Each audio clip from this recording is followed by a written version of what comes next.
Tuloy-tuloy sa pagsasagawa ng Power Restoration Department of Energy sa mga rehiyong apektado ng mga nagdaang kalamidad sa bansa.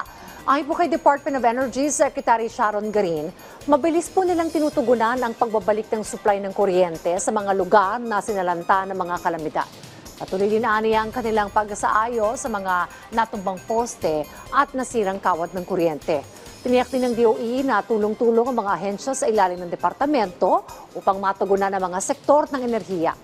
Samantala, masayang ibinalita ng Energy Department na magkakaroon ng pagbaba sa presyo ng mga produktong petrolyo simula po bukas dahil umano sa pagputi sa ugnayan at posibleng pagkakaroon ng kapayapaan sa pagitan ng Russia at Ukraine. Naghahanda na rin umano ang bansa upang mag-explore ng posibleng source ng mga langis.